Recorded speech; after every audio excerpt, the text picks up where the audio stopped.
Apex programming and combination. So before I start, let me know how many of you are new to the programming in this class. Like people, okay. Based on that only I can let you know how many people are okay. How many people don't have the skills of writing a program?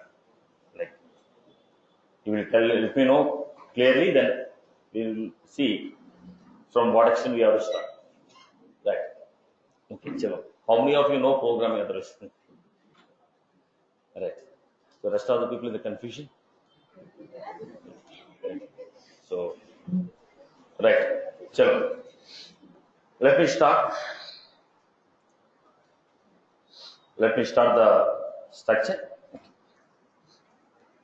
We will first understand what is a structure oriented programming and a procedure oriented programming and object oriented programming. There are two types of things what we have: procedure oriented programming and procedure oriented programming and object oriented programming.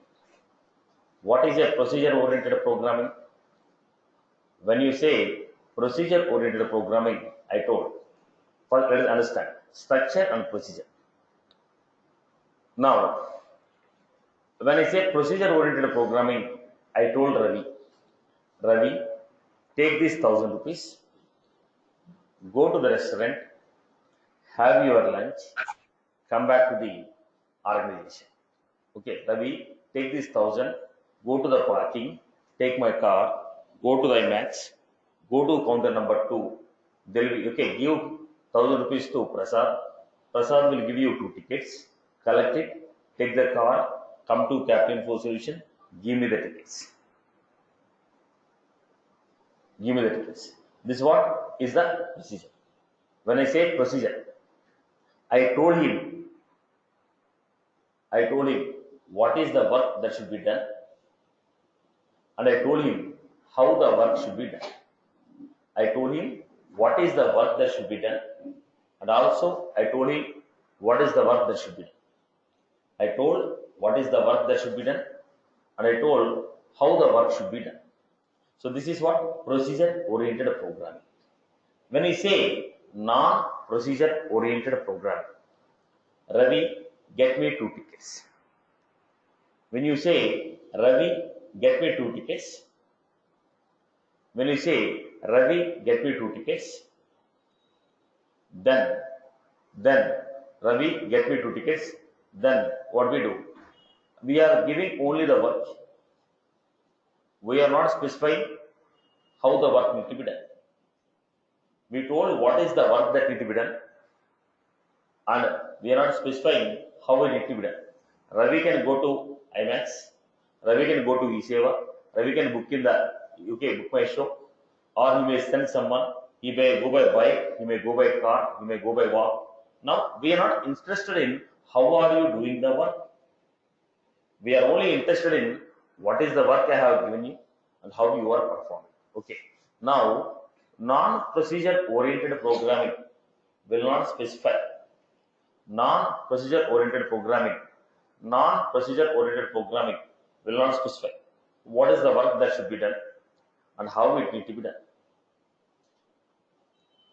Now, non-procedure oriented programming, it only worries about what is the work that needs to be done. It is not worried about how it is done. Procedure oriented programming, we have to tell what is the work that should be done and how it needs to be done. So, when you regularly take a methods like methods, actions like login, deposit, withdraw, system doesn't know how to implement. We have to tell to the system, login, this is the procedure what you have to follow. Deposit, this is the procedure what you have to follow. Withdraw, this is the procedure what you have to follow. Now you are telling what is the name of the action, and also you are telling how the action should be performed. You are telling what is the name of the action and how the action should be performed. When you say non-procedure oriented programming, it's like your SQL. Say, get all the data from database. Get the data from student table. Now, internally, what is the process they are following? We are not giving any instruction. We are only saying, get me the data from employee table. Get me the data from student table. We are only giving. So we have not typed anything. Please stop typing the messages. Right. Right. Now, it will only convey how the work need to be done. Okay, how the work need to be done. Non-procedure, it only conveys what is the work. So when you say SQL, database queries, all this will fall under non-procedure techniques. Then we have structure-oriented programming and object-oriented programming. Now look at the point. Now when I look at this, I had an example.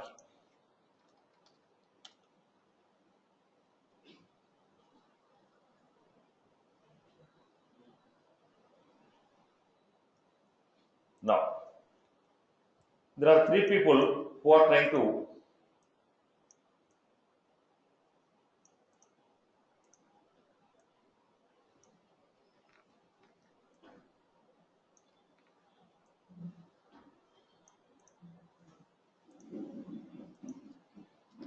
there are three people.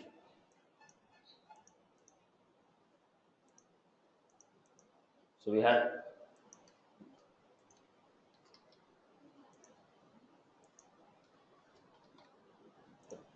Shyam, Ram, Kiran. Shyam, Ram, Kiran. He is a 5th class student. He is a 10th class student. And he is a BTech student. He is a 10th class student. He is a 5th class student. He is a BTech student. All the three people wrote a 10th class exam. All the three people wrote a 10th class exam, and they feel 80.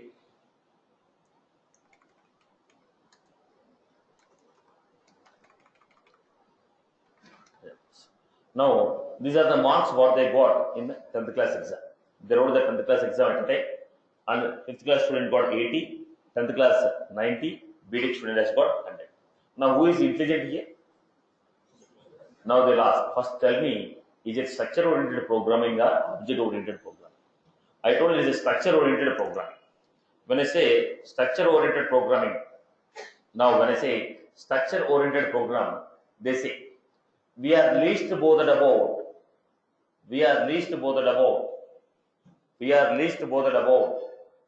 who you are.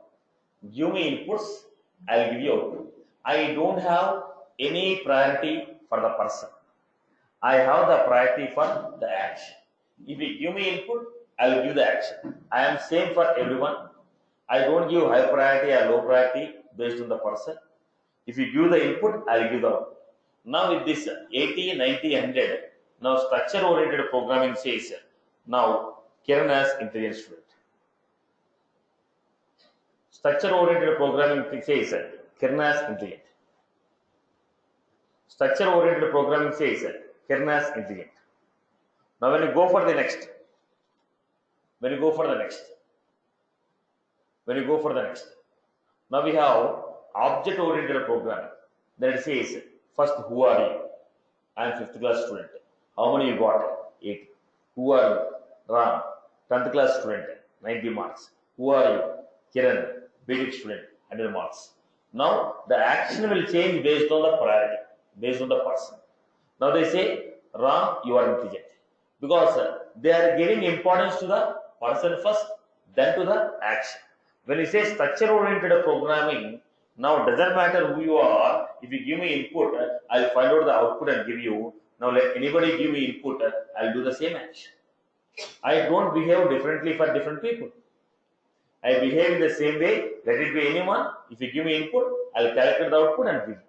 But whereas when you go to object-oriented programming, I am giving priority to the person to person, my behavior will change. I hope you got my point. Let's give it in another way. So as for the object-oriented programming, who is intelligent here? Ram. Because the priority is given to the object, then to the action. First the person, then action. Structure-oriented programming, first the action, then person. Now let me give another way. I went to a movie theater. I want to purchase a ticket. When I'm standing in the queue to purchase a movie ticket, then he told the price of the ticket is, then he told price of the ticket. Now he told price of the ticket is 200 rupees. I was about to take a ticket, then my corporator came, then the counter person who is sitting in the counter told, boss Satish, can you wait? Corporator shop came, let me issue the ticket to him. Then he told, boss, okay, come first and take the ticket. So the priorities are changed based on the person. Now the MLAs of came, they told free of the cost, take free ticket and go boss, others will wait. Now Modi Saab came, theatre is yours, take. Now what is that? Now what is happening? Based on the person, the way the treatment is given by the person who is sitting in the counter is changing. So the actual cost of the ticket is 200 rupees. Cost of the ticket is 200 rupees. But for me it is 200. When corporate came, they told 150. When MLA came, they told 100. When PM came, they told 50 rupees. Now the action has changed based on the person who entered it. It is not the same action which is done by the person who is sitting at the counter. So person to person, the action was changing. Now all of us are trying to do what? Booking a ticket. We are trying to book a ticket. The same procedure we are following, but the same action we are following, but the procedure has changed person to person. So the priority is given to the person. The person who is sitting at the counter is very sincere guy. Now he came, corporate came, stand in the queue. MLA came, stand in the queue. PM came, stand in the queue. Follow the order. Now this guy is not giving importance to the person. Whoever is coming, asking them to stand in the queue, come in order. Now this is what? This guy is what? Structure-oriented program. You give 200, I'll give ticket. I am corporator, good. Give me 200, I'll give you ticket. I am MLA, good. Give me 200, I'll give you ticket. I am not worried about who you are. Give me the input, I'll give you output. Give me input, I'll give you output. Give me input, I'll give you output. I hope you got. So object-oriented programming, higher priority is given to the object than to the action. Object to object, the actions may change. The procedures may change. I hope you got my point. So structure-oriented programming and object-oriented programming. Then why we have to go for object-oriented programming? Look at the point. Now I want to convey a message. Tomorrow class is postponed by 50 minutes. This I am announcing in the class. When you announce in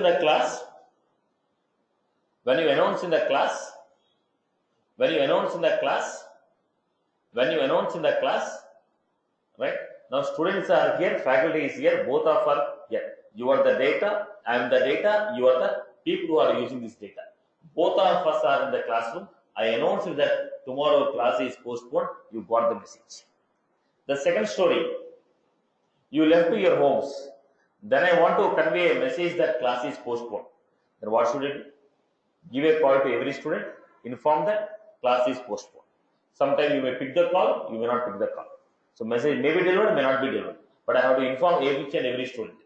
If I fail to inform anyone, tomorrow if you come to the class, you start making noise. Boss, you didn't inform me. Right? I came from Gachibowli, you didn't inform me that class is postponed. Now there is a noise. Now why? Because you are not in the class. You left to home, then I try to make an attempt. If I announce in the class, what will happen? The message is automatically delivered to everyone. Because data and actions together in the same block. In the second case, data is here. The people who are using the data is different location.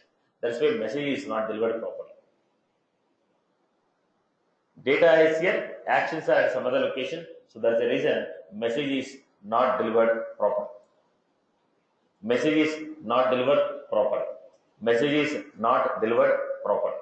hope you are good. With this. Right. So we are trying to understand object-oriented programming, where data and actions will be at one location. Higher priority is given to the object than the actions. When you say object-oriented programming, they have some thumb rules. Abstraction. First thumb rule we have is abstraction. What is an abstraction? What is an abstraction? First thumb rule, abstraction. When you say abstraction, what is the meaning of abstraction? Look at the point. When you go to the bank, you want to withdraw the money. Are you going to ask the ATM, are you using Java, then only you will withdraw the money? If you are using Oracle database, then only you will withdraw the money. Okay, what functionality you are using, what programming language you are using, are you worried about those things? When you go to ATM, we are least bothered about what you do, how you do. What we are interested in is what is the service you are trying to provide me. When I go to ATM, now I am only interested on what the service they give. Mitra. Okay, mini statement.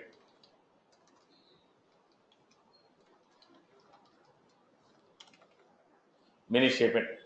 Change the password. Mitra, mini statement. Change the password. These are the services what they are giving. I am only worried about what are the services you are providing. I am not worried about how are you providing. Abstraction. It is a collection of services what you are trying to offer. It is a collection of services what you are trying to offer. We are not going to convey how they are going to be offered. We are going to convey the list of services what we are going to offer. We are not going to convey how we are offering. When you come for a inquiry, we say we cover these topics. How we are going to cover, which point we are going to insist, that we will not be conveying. We say list of the topics what we cover. We are only giving the information about services what we offer.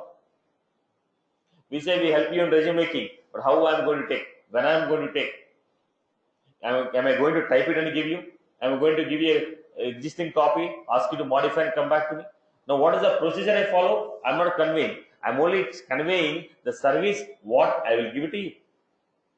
So abstraction is nothing but list of services what we are offering. It will not convey any message about how they are offering. It will convey about list of services what we are offering. It will not convey how we are offering. Abstraction. List of services what we are trying to offer. List of services what we are trying to offer. And it will not convey how it is going to offer. It is an abstraction in the mobile phone. Now, green button, call will go, red button, call will disconnect.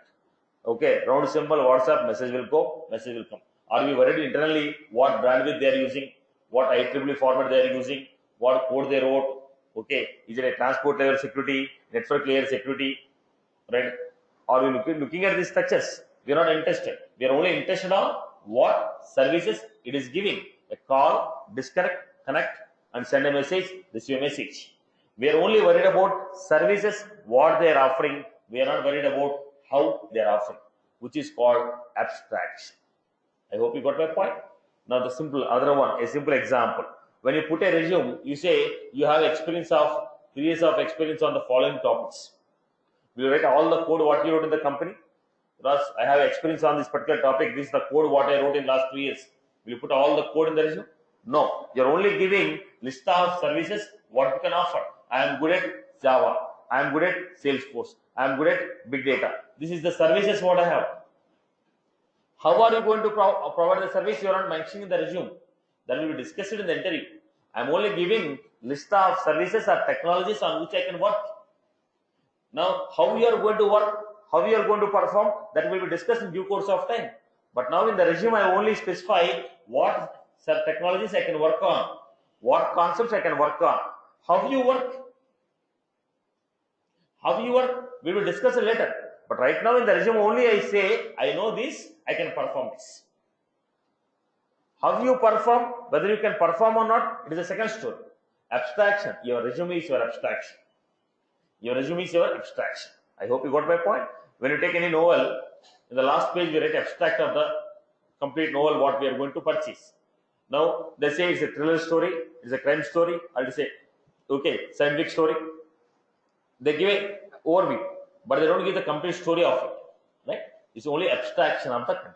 It gives list of services what they are offering, but they will not convey how they are offering. It will convey list of services what they are offering. List of services what they are offering. This will not convey how they are offering. I hope you are good.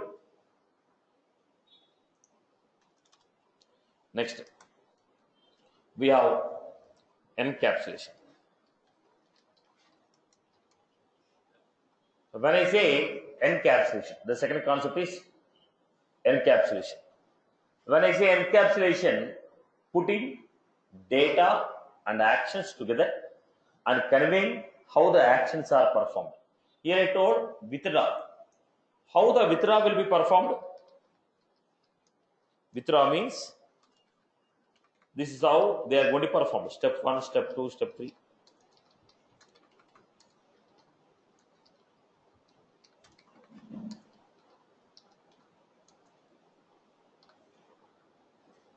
Step 1, step 2, step 3, step 4.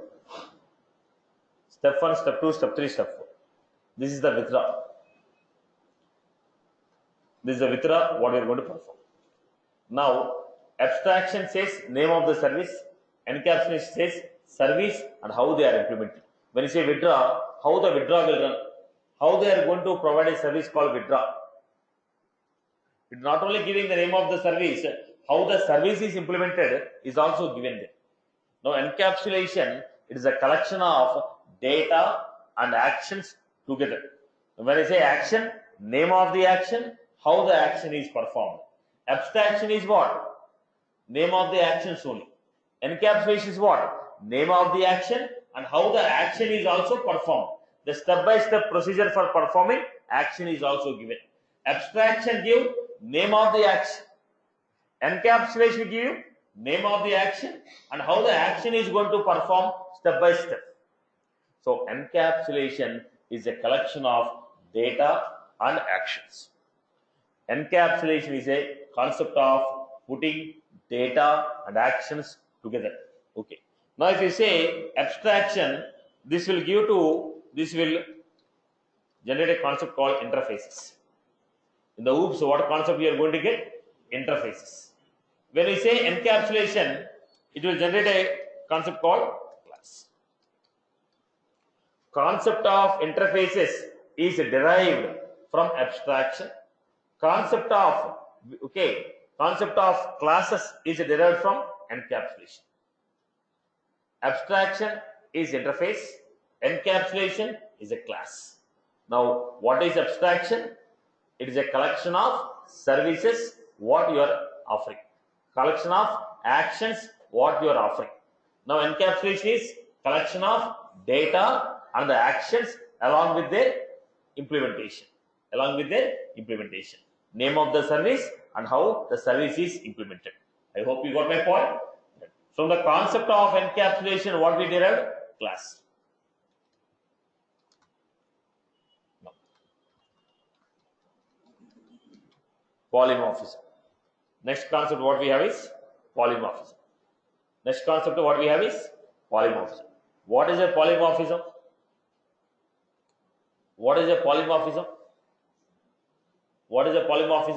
Let us see. These three people went to a restaurant. When they went to a restaurant, they want to pay the bill. First guy made a payment by cash. Second guy made a payment by credit card. Third guy made a payment by debit card. All these three people have done what? All these three people, now somebody paid by cash, somebody paid by debit card, somebody paid by. Now, polymorphism. There are three ways. Somebody paid by cash, somebody paid by debit card, somebody paid by credit card.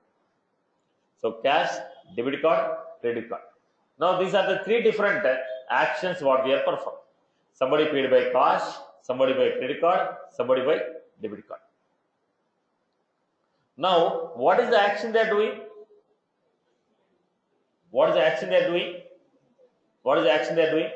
They are performing an action called payment of the bill. But the way they are making a payment is different. But all of them are doing the same. Somebody is very convenient by making a payment by credit card. Somebody is happy to pay by cash. Somebody is happy to pay by debit card. When I say only cash is accepted, I may lose some customers. When I say only debit card is accepted, credit card is accepted, I may lose some customer.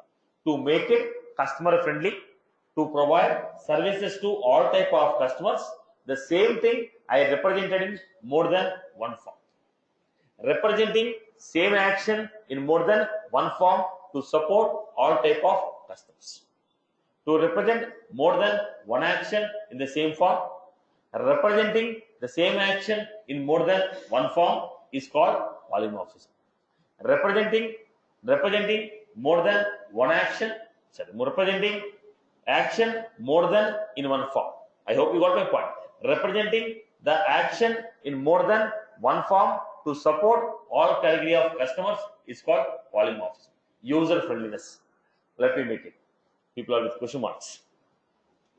Now, let me give you an example of your style. Now, did the government of India pass any GO that if you want to propose a girl, this is only the procedure you have to follow? Now, do you have any such type of standard? If somebody want to propose, instructions are given by government of India, you have to follow only this procedure? No, right? Somebody is happy to propose with a flower. Somebody is happy to propose with a ring. Somebody is happy to propose with a credit card. Now, procedure is your choice. But in all the three cases, what he is trying to do? He is trying to propose a girl, but he is choosing the format which he is convenient with. So the same action can be performed in different ways. The same action can be performed in different ways in which he is convenient with. So representing same action in more than one form is called polymorphism. Representing same action in more than one form is called polymorphism. Representing same action in more than one form is called polymorphism. I hope you are good with this. So internally, the concept of polymorphism has given to. Internally, we have overriding also. Basically, overriding should fall under inheritance. We are defining it. Overloading and overriding. These two concepts are derived from a concept called polymorphism. Right. Now, next we had next one, inheritance. What is this inheritance? Now, let me take an example. Today class you have missed. You have missed today's class. Tomorrow when you come, there are two choices for you. You can sit and write whatever the notes what I dictated in the SLS class, or you can take a Xerox of it. Which you prefer? You prefer to take a Xerox. Why? When it is already written, why you want to take a burden of writing it again?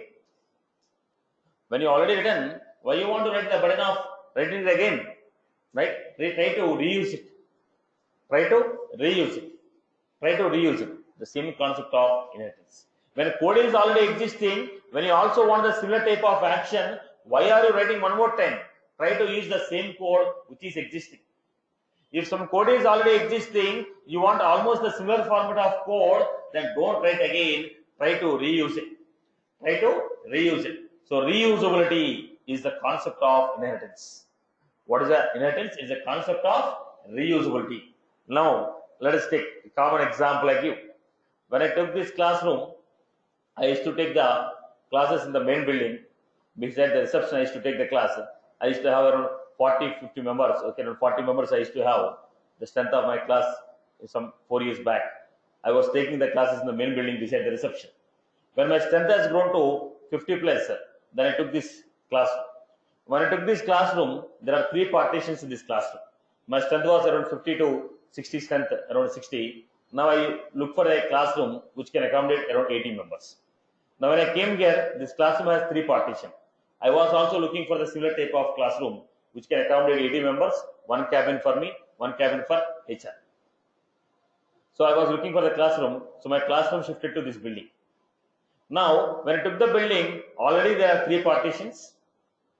Now I also want 3 partitions, so I am using the same partition like this. Now I want some extra things.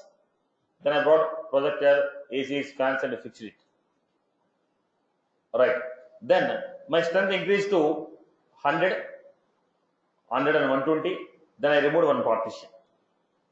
Now what I'm doing, I'm not changing my classroom again.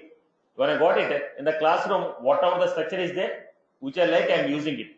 Now I need some changes here because my strength is growing. I need a change. I removed one more partition. If something which is existing is not according to your convenience, what you are doing? I am redefining it. So I removed one partition. The strength has gone to 150, 180. I removed the second partition also. Now what is it? I am trying to reuse the same structure which is existing here. Now in this structure, the second partition I don't like. I want it to be open, so I removed it. Now when I open the second partition, I need one more projector and one more screen to fix it on the right hand side. So I brought one more projector, one more screen, I fixed it in the wall. So what is that? When I got this, already there is a room with 3 partition. I like it. I have using it. Down the time, I want some changes to be made according to my business. Whatever the structure that is existing, I don't like it. I want to change it. Then I removed one. I removed the second. I need some extra ACs and fans and projectors. I brought it and fixed it. Now what I am trying to do? Trying to reuse the same structure which is available. Boss, when the existing code is meeting your requirement, the code which is already available is almost similar to your requirement, then why are you defining again and again? Try to reuse it wherever the code is not suitable to you.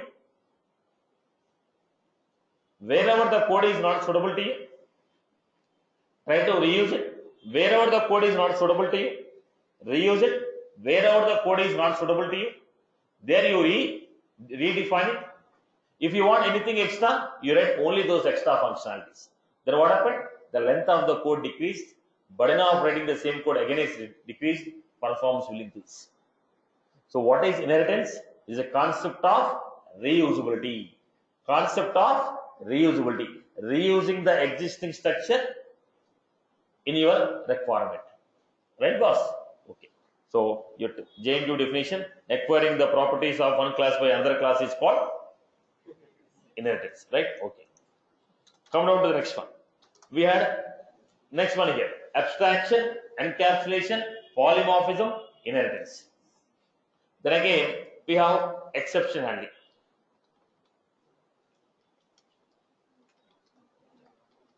Now, what was this exception handling? Just quick idea. We'll dig into the topic one by one. Just a quick overview. What is this exception handling? Now, there are two types of exception handling. There are two types of mistakes, boss. One is a compile time errors, another one is a runtime errors. Now, in the mobile phone, okay, what are the options you have? Green button and red button. Now I want some yellow button to be kept in the mobile phone. Is it coming? Will you get it? Now what is that? Boss, you are trying to call something that is not available here. You came to join the Salesforce class. Now you are asking me to teach big data. It will not happen. I will not teach it. Now what is that? You are trying to ask something which is not in the context. Now what was that? It's an error. What type of error? Compile time error. Before starting the course, when you came for inquiry, okay, along with the Salesforce course you told was in the Salesforce will called big data also. Then reception told not possible. So at the beginning of the course only, before you join the course only, you told you require this, we told it is not available. Right? Why it is called compile time error? Now it is a syntactical error. Compile time error. Syntactical error, compile time error. Now you are not executing. You didn't join. During the course, while course is happening, now you asked a topic that is in big data. Now this is not before the course starts. During the course when classes are going on, you ask some topics which are in big data. Then it is called runtime error. Are you getting my point? Compile time, runtime. When I say call withdraw, there is no such type of action called withdraw with us.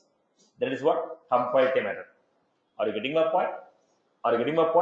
Now you are coming for a party. Let's say I am hosting a party. I told boss, there is a dress code. Everybody has to come in black and black. There is a dress code. Now, if you are coming to the party without the dress code, The bouncer himself will stop you. Boss not allowed. Now you came in. Okay, that's what compile time. I gave an instruction. You are supposed to follow the instruction and use it. If you are not following the instruction at the beginning only, they will stop it. Right now you came in black and black. You went to you came inside. Inside you change your dress. Then what is that? It's a runtime. We didn't expect that somebody will come and modify. Okay, change the dress inside the party. Now what is that? It's a runtime. Now if you are not following the instruction at the beginning only, they will stop it. Boss, you are not allowed to come without the dress code. They will stop you. Once you come inside the party, right? Then you try to change your dress. Now that is happening at the runtime. After coming inside, you are trying to modify. When I am executing the program, you are trying to make some changes. Are you getting my point? Before execution, while execution. Before the program is running, while program is running. Before the program is running, if I can find out, if I can check the errors, it is a compile time errors. While running the program, if you are checking, it's what? Runtime errors. Compile time, runtime. Now the question here is, in both the cases, any problem that occurs at the runtime is called error. Any problem that occurs at the runtime is called error. What is that error? Abnormal behavior. I have to print 1, 2, 3, 4, 5, 6, but it is printing only 1, 2, 9. So it is abnormal behavior. I was supposed to print 1, 2, 3, 4, 5. It is only printing 1, 2, fitting the program. Abnormal behavior.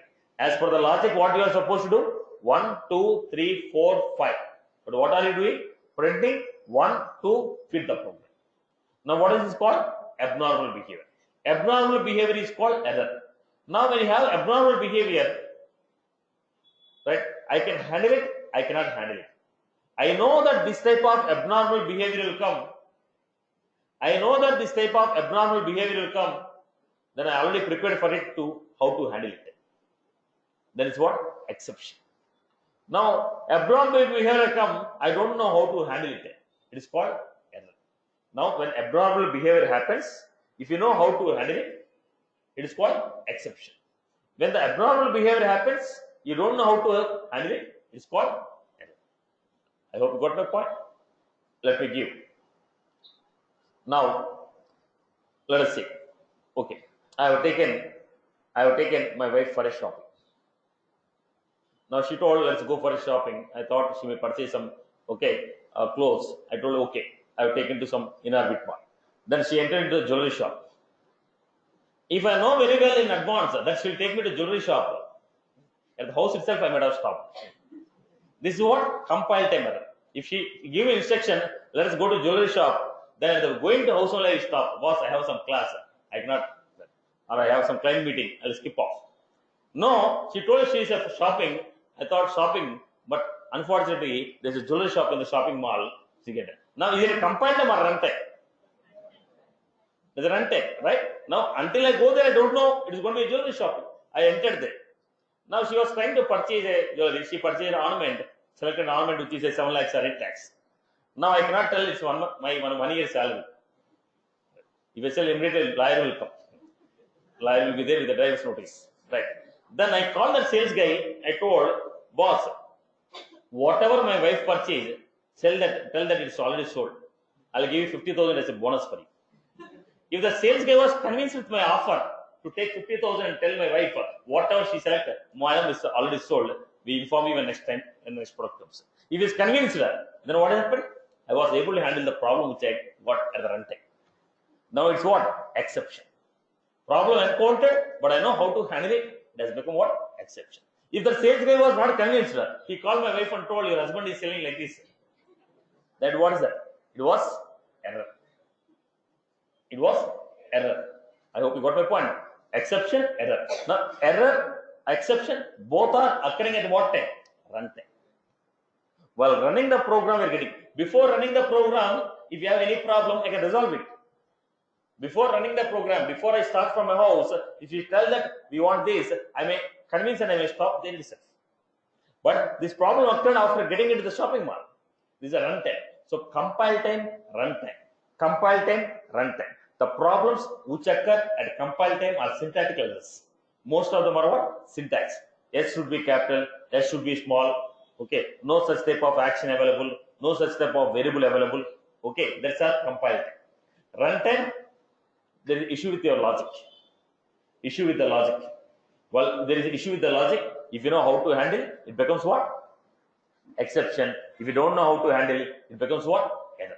I hope you got the story. So exception handling. Now, in case if you get a runtime error, how to handle it is defined with exception handling. So these are the major topics what we are going to get in the OOPS: abstraction, encapsulation, polymorphism, inheritance, exception, which we'll be learning down the line with respect to the Apex. I hope the basic idea is clear for everyone. Okay. Now, come down to the programming. Let us start the programming. Any programming language, let it be a Python, let it be a COBOL, let it be a C, Java, or it may be anything. Irrespective of the programming language, every programming language will start with lexical. Right. Every programming language will start with lexical. What is that lexical? Look at the point. I have some statement like this.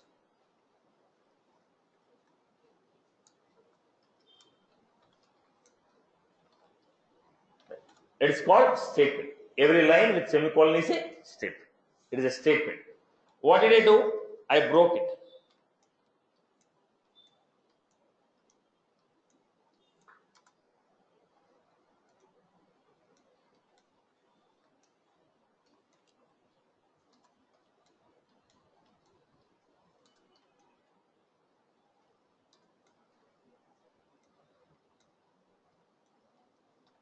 This is how we got.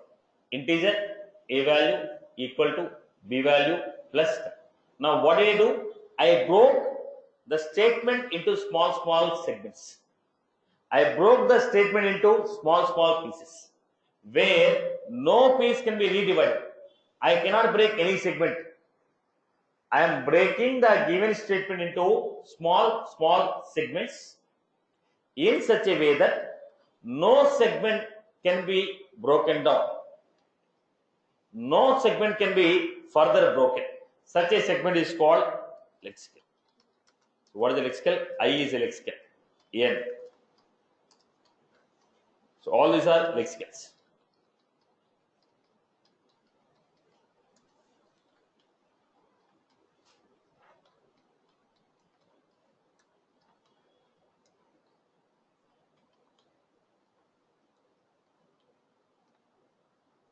This is what we got. This is what we got. It's called lexical. This is what we got. It is a lexical. Now, if you look at this, some of the lexicals may have meaning, some of them doesn't have meaning. I, no meaning. N, no meaning. Equal to, this is a meaning. Plus, this is a meaning. Semicolon, there is a meaning. So every lexical may or may not have meaning associated with it. Lexical may have meaning, may not have meaning. So each lexical is called character. In the programming, we call them as characters. As per the programming language, what is the term we call as character? Every lexical is called a character. So when you break the given statement into small segments in such a way that no segment can be redivided, such a segment is called lexical. Every lexical may have a meaning, may not have a meaning. Every lexical may have a meaning, may not have a meaning. Right. Now, lexicals are also called as characters in the program. So what is a character? It is a lexical. Smallest unit of programming. Smallest unit of programming. 1 character, 0 character, semicolon, equal to, plus, sign. Every symbol, every alphabet, every character, every space is a lexical. If I give a space also, is a lexical. So lexicals are also called as characters. I hope you got my point. Okay. Now, the given statement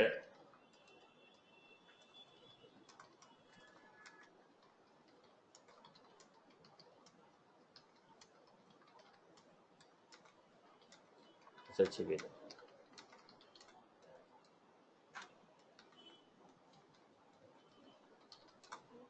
the given statement is broken into small segments in such a way that no segment can be broken.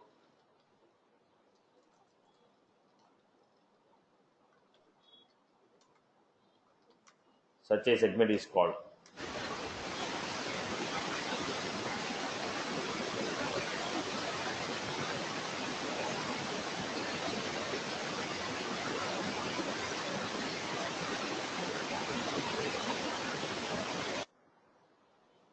Then such a segment is called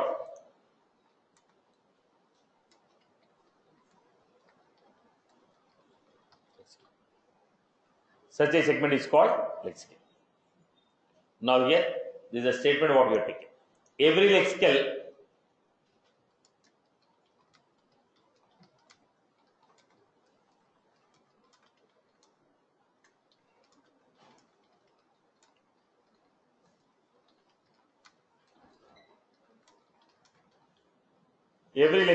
may or may not have meaning associated with it.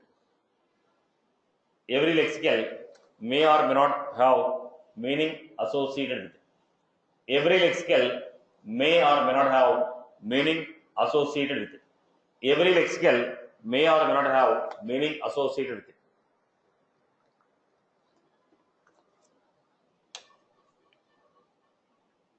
This example what we are taking. Then we have token. What is this token? I have integer a value equal to b value plus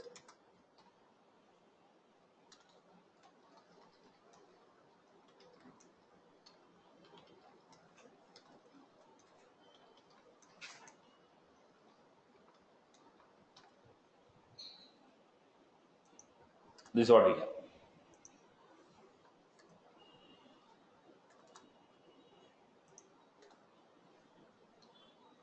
Now we have integer a value equal to b value plus 10.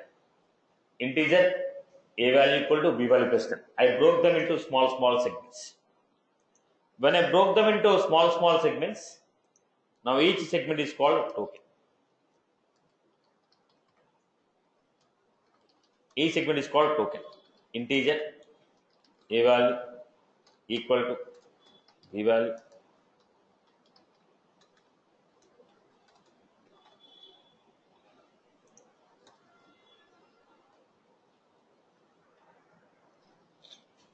token.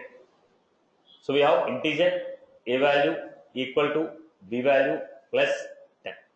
Now what happened here? Integer, there is a meaning for it. A value equal to b value plus 10 semicolon. So what was this integer? It is a keyword. A value identifier equal to operator. B value identifier plus operator 10 constant.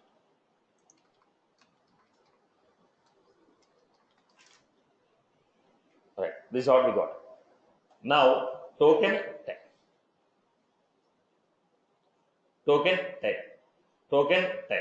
So integer is a keyword. A value identifier equal to operator. B value identifier plus operator 10 constant semicolon. Now we have a group of. So tokens are classified into 5 types: keywords, identifiers, operators, constants, and separators. So what is a token?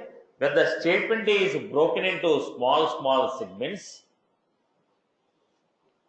when the token is broken into small segments in such a way that when a token is broken into small segments in such a way that every segment has a meaning associated with it. In such a way that every token has a meaning associated with it. Every token has a meaning associated with it. Such a token, such a segment is called token.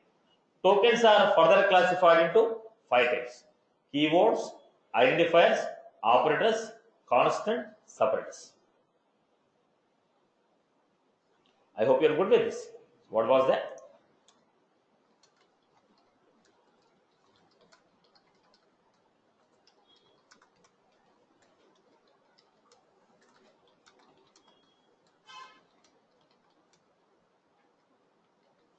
Segments. In such a way that every segment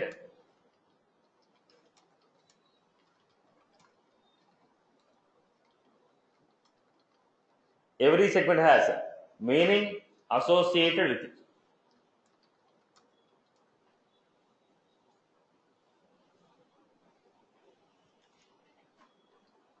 Such a segment is called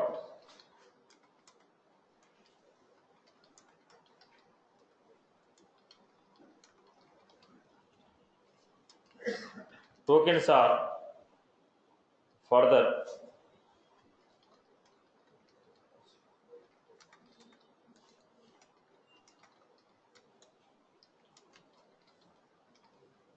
identifiers.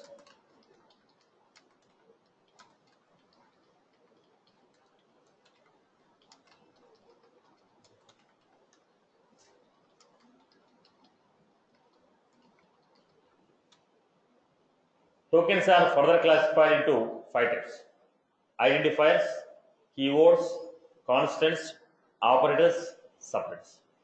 Tokens are further classified into 5 types: identifiers, keywords, constants, operators, separators. Tokens are further classified into 5 types: identifiers, keywords, constants, operators, separators. This is the format in which we are defining. Tokens are further classified into 5 types: identifiers, keywords, constants, operators, separators. I hope you got my point. So what is the difference between lexical and token? Token is a collection of lexicals which will have some meaningful segment. Token is a collection of lexical. Each lexical is called character. Right. Now tokens are further classified into keywords, identifiers, operators, okay, separators, and constants. I hope you are good with this. Right, boss? No. Let us go to this one. I am writing like void show. You wrote something like this. Now what was that? Void show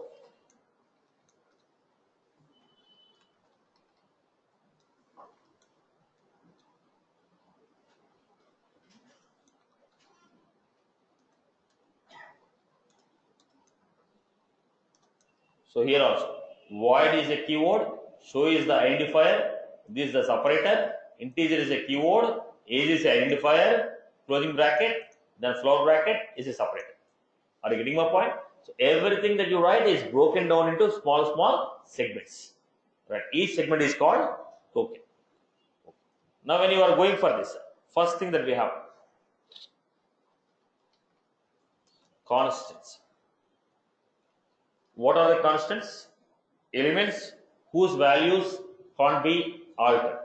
Elements whose values can't be altered during the runtime of a program. Now I have taken 10. 10 remains 10 irrespective of where you write. Irrespective of how many times you execute, the value of 10 will not change. I wrote Satish. The value of Satish doesn't change irrespective of where you use, how many times you run the program. They are called as what? Constant. Elements whose values cannot be altered are called constants. Elements whose values cannot be altered is called constant. Elements whose values cannot be altered is called constant. Elements whose values cannot be altered is called constants. I hope you are good with this. Now, let me put in the definition. Elements whose values doesn't change in the runtime of a program.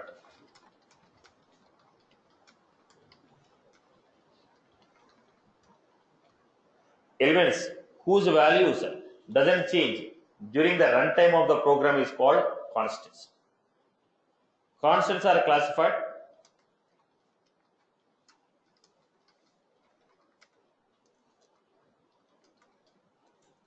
into two types. Numerical constant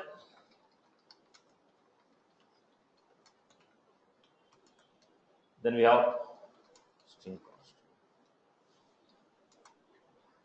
Numerical constants and string constants. Now, numerical constants and string constants. What are the numerical constants?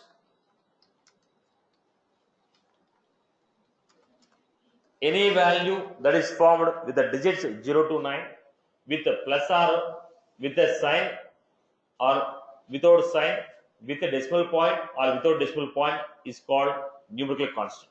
Any value that is formed with the digits 0 to 9 with decimal point, without decimal point, with sign, without sign of a number is called numerical constant. Let me give any value that is formed this.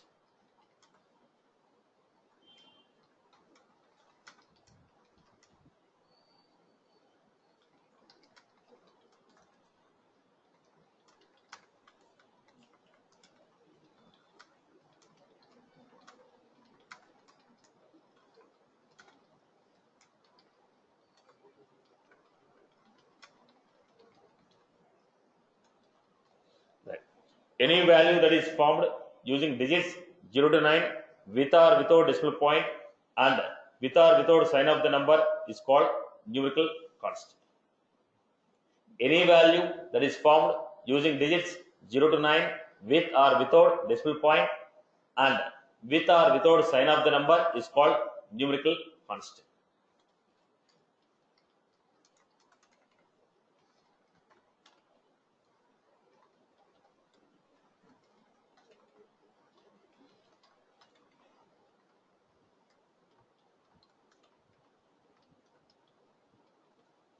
Any value that is formed with the digits 0 to 9 with or without sign or with or without decimal point is called numerical constant. So any value that is formed with the digits 0 to 9 is called numerical constant. Right, boss? Next we have string constant.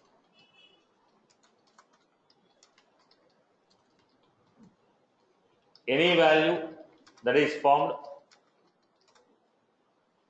okay, any value that is defined within the single quotes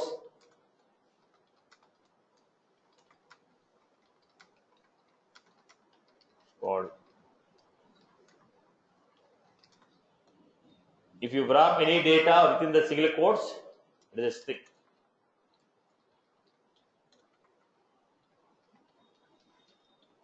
Even though it is a numerical value 1, 2, 3, 4, 5, but it is wrapped within the single quote, it is a string. Generally, apart from digits, if you have any other, we take it as string.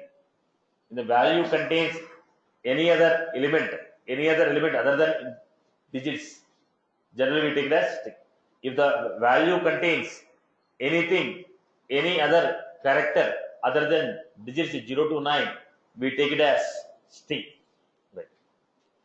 This is how we are giving.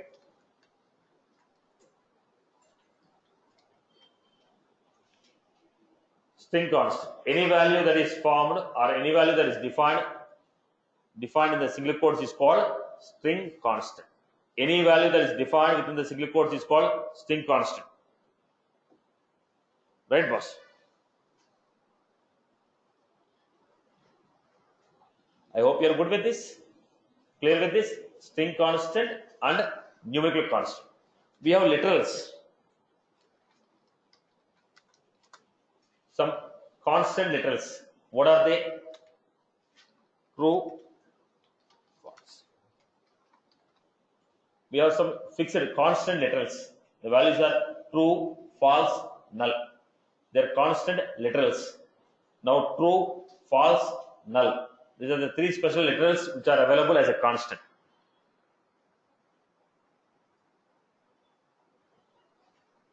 Right, boss? I hope you are good with this. They're called constants. The next one. What are separators? Everyone is good with this? The people who are new to the programming. Right. Now, we are going with separators. Now, when you say separators, they are used to separate the elements in the programming.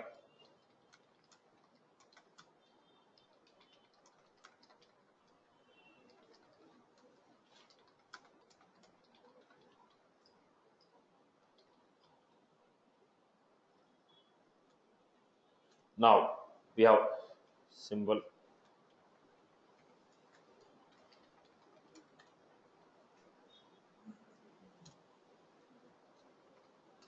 functional braces,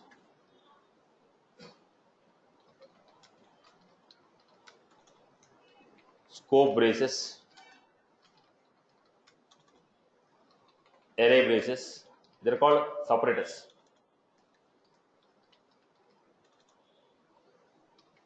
Semicolon,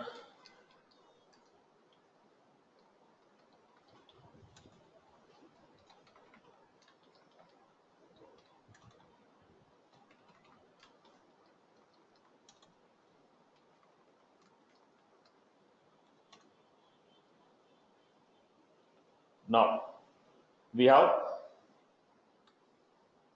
the functional braces, scope braces, array braces, semicolon, colon, period, comma. They are used to separate the elements. These are called separator. Functional braces, scope braces, array braces, semicolon, colon, period, comma. Functional braces, scope braces, semicolon, colon, period, comma. They are called separators. They are used to separate the elements. In the programming. Right. So we'll see the identifiers and the rest of the story in the tomorrow. And before I wind, I'll make the few points very clear in the beginning of the development classes. First point, I am going to make you to write the programs in the class. If you are doing some examples in the class itself, the duration may increase. If everyone is okay with that, we'll try to do practice examples in the class itself, the primary point. If everyone is okay. If we are doing some examples, okay, some use cases we are implementing in the class, if I make you to implement some use cases live in the class, then the duration may slightly increase.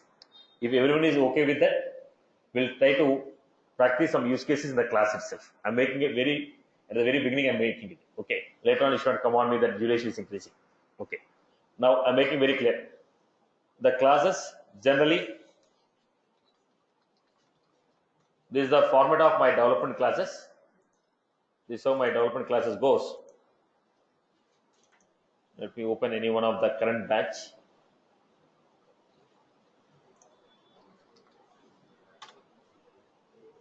I have a thing there.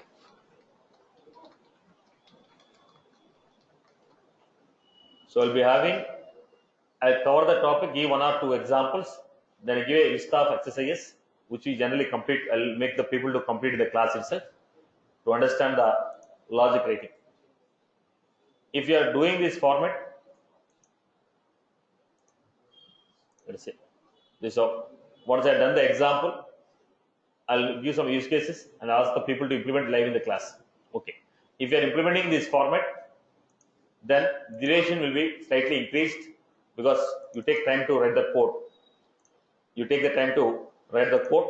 So something like that. So I'll make you to write the programs in the live in the class. So because of this, it may reduce. Okay. If you are okay with that, we'll also implement.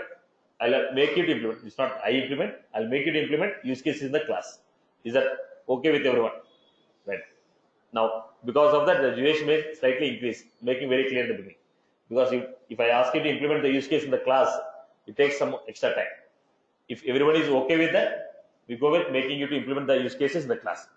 Right? I'm making very clear. If I do that, the duration will slightly increase. If you are okay with that, I'll do it. There is no issue, right? Nobody has marriage in the next month. Immediately I have to complete the course and get the job and get married. No, right? No issue, right? Okay.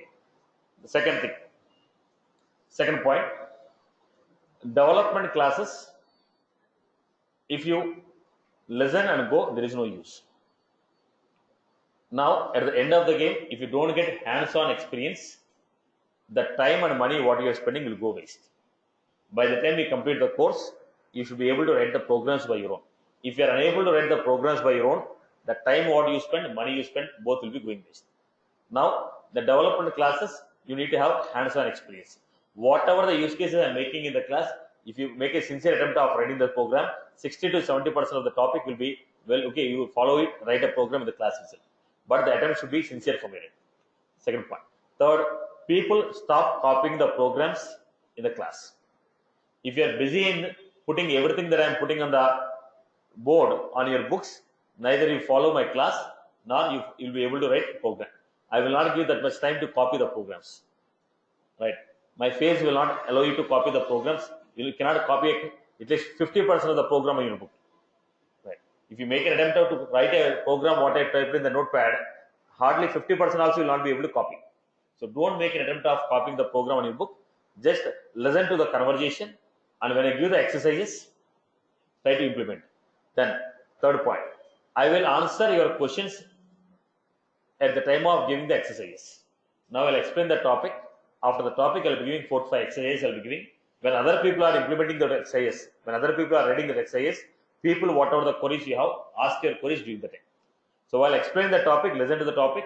Immediately I will cover one example and I will give exercises to the remaining people.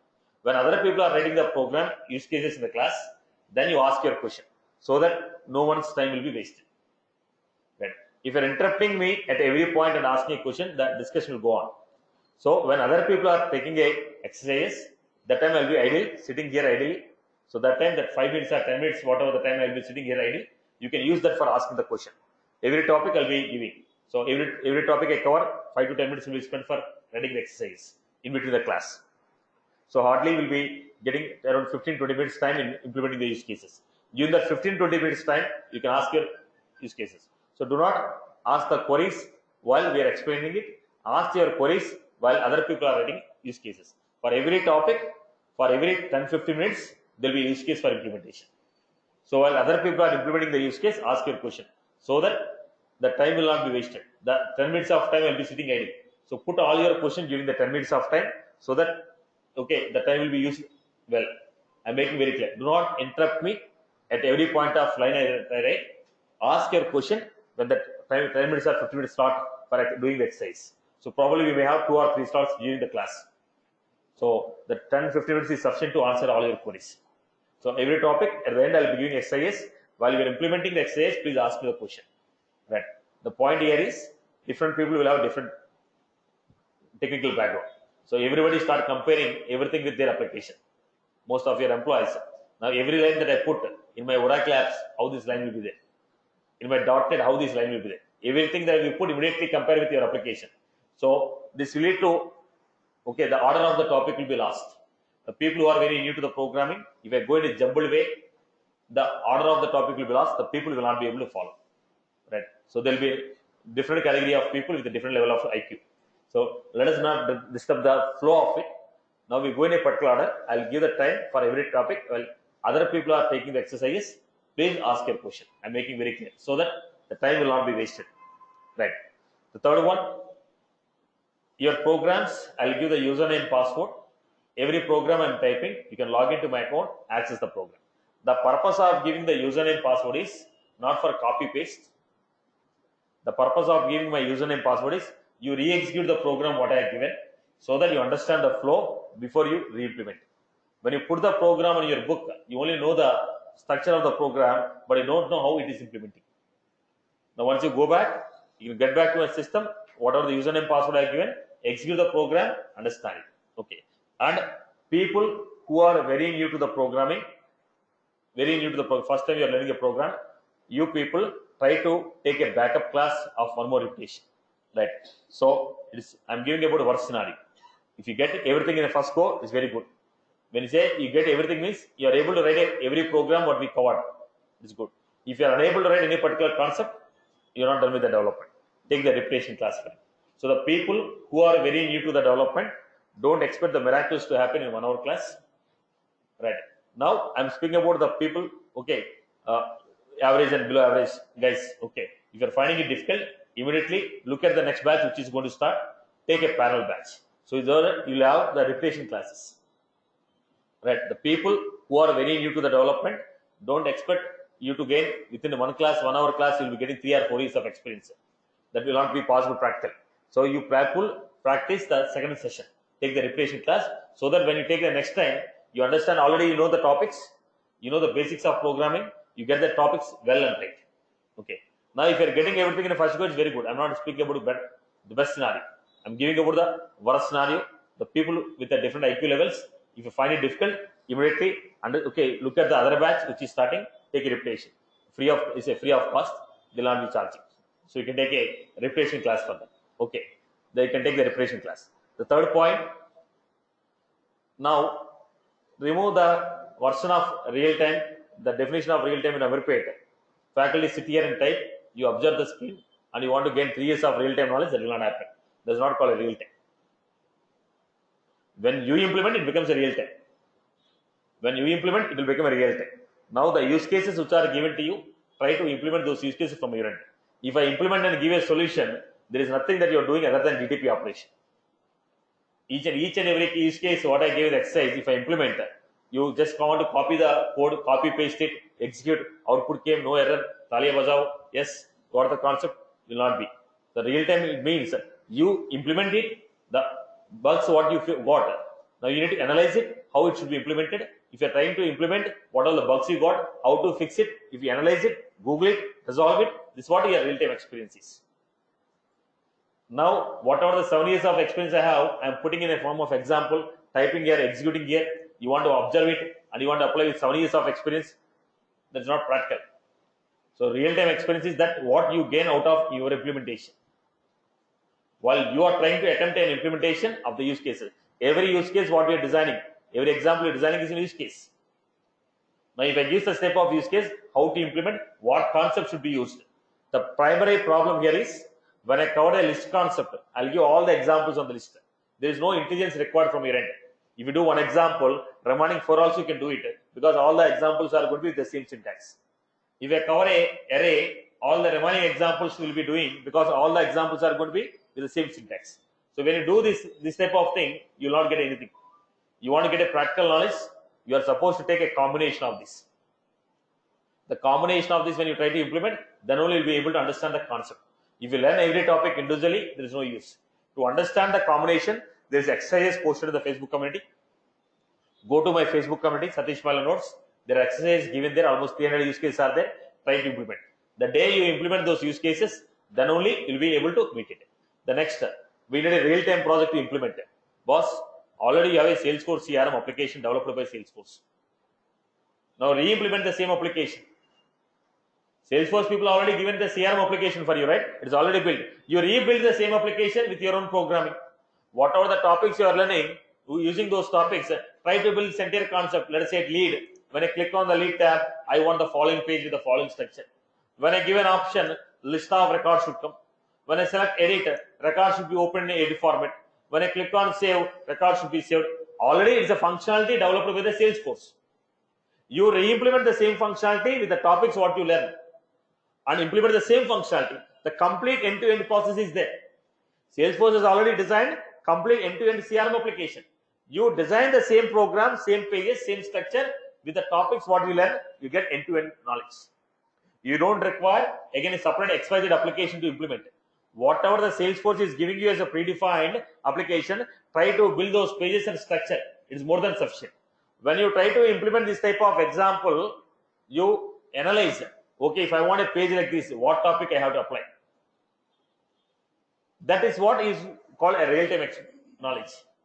If I already give an example, create a page block table, use a command link, use an image, display the data using a data table, click on this, ID equal to so-and-so. If I give it, there is nothing that you are trying to apply from your end. You are simply trying to replicate my intelligence. which will not give a practical exposure.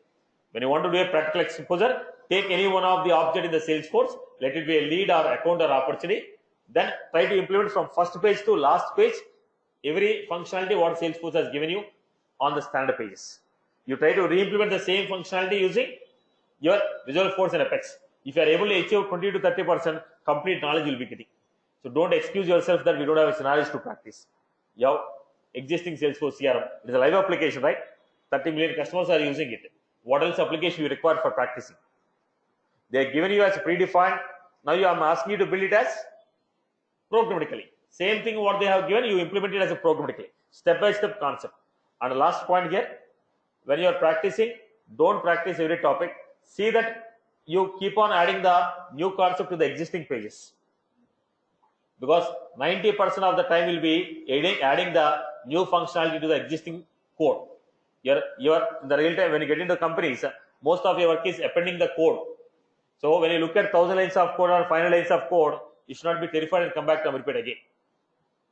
So keep increasing the code. When you're writing a first example, second topic, append the same code in the first example. Third topic, append the same code in the first example. Keep on adding all the code to the program. When you want to print high, also print it 100 times. So that you see the length of the program. As the program length increases, the confidence levels and debugging skills will increase. As an experience, what you are supposed to understand is debugging level. Because you are going to append the code into the existing code, we need to see what type of bugs we are going to get, how to resolve it. That knowledge you will be gaining only when the length of the program is increased. If you simply practice with good night, good morning, hi, bye, you get output, but you will not get any knowledge on it. So you have to ensure that every topic we are covering, even if it is one input text box, take 30 boxes and print it. See that the length of the code is increasing, so that when you look at the 200 lines or 400 lines of code, you understand how to analyze the code. There is a skill that is required. Now we are taking one input text box and doing an example. While you practice, take 10 or 20. See that the length of the code increases. These are some of the points which you have to keep in mind before you get into the development. So if you follow in this procedure, you understand the development, you get the skills. Again, I'm making at the end of the course, if you are unable to write a program, your time and money both will be wasted. And people, know yourself, what is your IQ, what is your grasping level. I cannot judge that. And from your end, you can understand what is your IQ, what is your grasping level. Now, people who feel it's difficult for you to understand, now whenever the next batch starts immediately, probably in a couple of days, one more batch, development batch will start. Right? Maybe 15 days or 20 days after 20 days. Immediately retake the development class in that batch. So that already you have done on course once.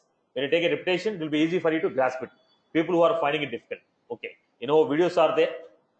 I gave class, I gave videos. Even by watching the video, you are finding it difficult. I ask you to take repetition. Still you are finding difficult, quit the course. There is no other option. Because once you go through the topic number of times in the videos, by then you should be able to. Right? Still come back to a repetition. Still you are finding difficult, it's out of my hands. Right? That's I'm making very clear. People who are very new to the programming, I'm making very clear for you. You mentally prepared to retake the course one more time. It is good for you. Right? Chalo boss. That's all from my end.